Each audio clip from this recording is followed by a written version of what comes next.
जो फैसला लिया आपने विधानसभा की उम्मीदवारी का, क्या सोचते हुए आप इलेक्शन के लिए खड़े हुए?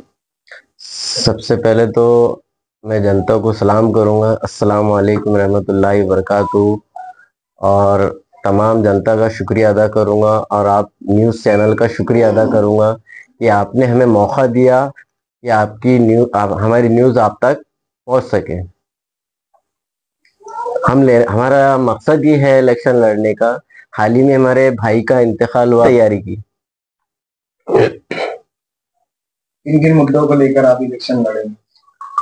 हम जो है तो अभी देखो, जो भी कैंडिडेट उम्मीदवार है वो उम्मीदवार जो है तो कोई पानी के लिए लड़ रहा, कोई जो है तो रोड के लिए लड़ रहा, फिर भी अपने पास 10 दिन में एक बार पानी आ रहा है। तो हम ये मुद्दे के ऊपर लड़ेंगे इंशाअल्लाह ताला कि अच्छे स्कूल बने, अच्छे कॉलेज बने, अच्छे मदरसे बने और मुसलमानों को जितनी हो सके उतनी फैसिलिटी मिल सके। अब्दुल अजीम इनकलाब के नाम बहुत बड़ा चेहरा है, उनका इंतकाल हो चुका है, आज आप उनके जगह ले रहे हैं।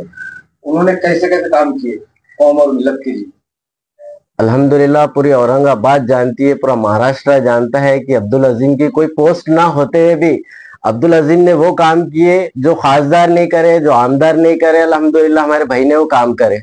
हमने पिछले टाइम जो है तो खासदार चंद्रकांत खैरे को हमने 15 साल दिया, उसके बाद में इम्तियाज जलील साहब को 5 साल दिया, उसके बाद में फिर इम्तियाज जलील साहब को 5 साल दिया, काम दिया। अतुल सावे 10 साल काम किए उन्होंने।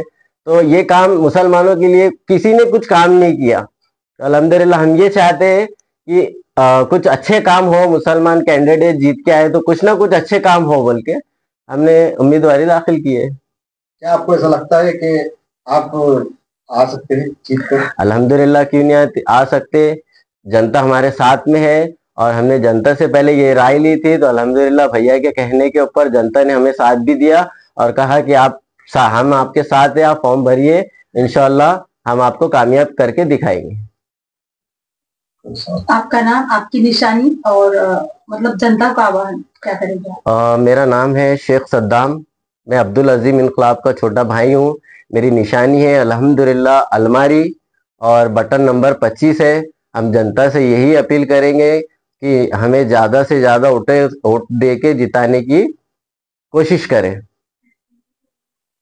शेख अब्दुल अजीम इनकलाब जो जाना माना चेहरा है, पहचाने जाते हैं, उन्होंने हज हाउस के लिए उपोषण किया था, हज हाउस खुला किया जाए बोलकर।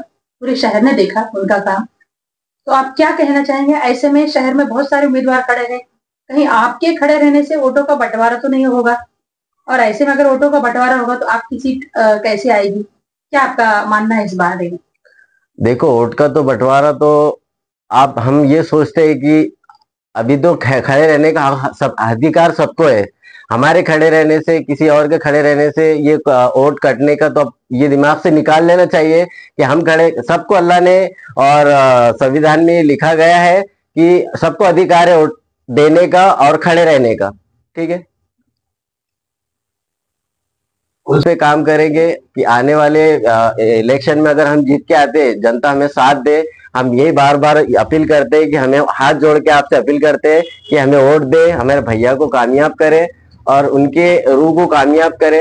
हम यही बोल के, हम जो आने वाले इलेक्शन में अगर हम जीत के आते हैं तो हम बोल के नहीं बताएंगे इंशाल्लाह, क्योंकि बोलने वाला इंसान काम नहीं करता और जो बोलता है, जो नहीं बोलता है, वो इंशाल्लाह अल्हम्दुलिल्लाह काम करके दिखाता है। अल्हम्दुलिल्लाह भैया ने ऐसे काम करके गए हुए हैं ना कि उन्होंने पहले तो हज हाउस के लिए काम किया, 10 दिन भूख हड़ताल पे रहे। अवाम ने देखा भी, जनता ने देखा भी, घाटी के अंदर उनको 10 दिन के बाद जबरदस्ती उठाकर लेके गया था, लाठीचार्ज किया गया था। और उसके बाद में कई ऐसे काम है भैया के, पोस्ट ऑफिस के लिए भैया ने काम किया और इमाम और मुअज्जम के लिए भैया ने काम किया। और इसके अलावा लेडीज के जो इलेक्शन कार्ड बनते हैं उसके लिए काम किया, राशन कार्ड बनते हैं उसके लिए काम किया। भैया के अल्हम्दुलिल्लाह बहुत सारे ऐसे काम थे कि जितने काम गिनाए उतने कम है।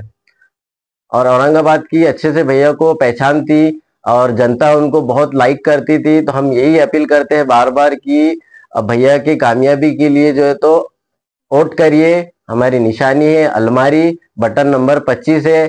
आने वाली 20 तारीख को ज्यादा से ज्यादा वोट करिए। हज हाउस के मेमोरियल हॉल को आप उनका नाम देना चाहते थे, तो उसके पीछे क्या मकसद? देखिए, भैया ने मेहनत की है तो उनको तो फल मिलना चाहिए। जीते जी फल नहीं मिला है तो कम से कम हम ये चाहते हैं कि उनके खबर में जाने के बाद तो भी उनको फल मिले, कि उनका नाम जो है तो हज हाउस के ऊपर लगना चाहिए। अब्दुल अजीम का जो सोच थी, जो उनका काम था, क्या आप उन्हीं नक्शे कदम पे चलेंगे? अल्हम्दुलिल्लाह, जैसी भैया की सोच थी इंशाल्लाह हम वैसे ही काम करेंगे। और भैया की तड़प इतनी थी उम्मत के लिए, हमने जो फैसला लिया, ये फैसला हमने इसलिए लिया कि भैया की उम्मत को हम उम्मत की भैया की जो तड़प थी उसको हम आगे लेके जाएंगे।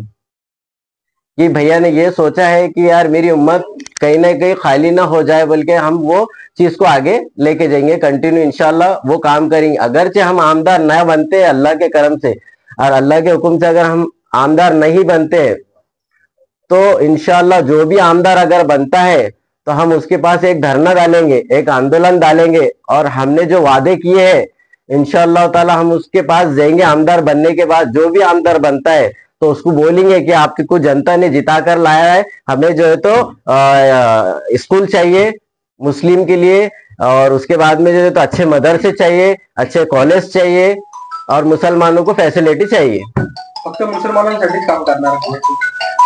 हम जो है तो मुसलमानों के लिए काम नहीं करते, हम हर किसी के भी लिए काम करते, क्योंकि भैया के पास जो शख्स आते थे, गैर मुस्लिम भी आते थे और हिंदू भाई भी आते थे हमारे, और दलित भाई भी आते थे। तो हम भी एक ऐसी जो है तो भैया की पोस्ट को लेके आगे काम करेंगे, हर किसी का भी काम करेंगे हम इंशाअल्लाह। अब्दुल अजीम खासदार के टाइम पे जब इलेक्शन में खड़े थे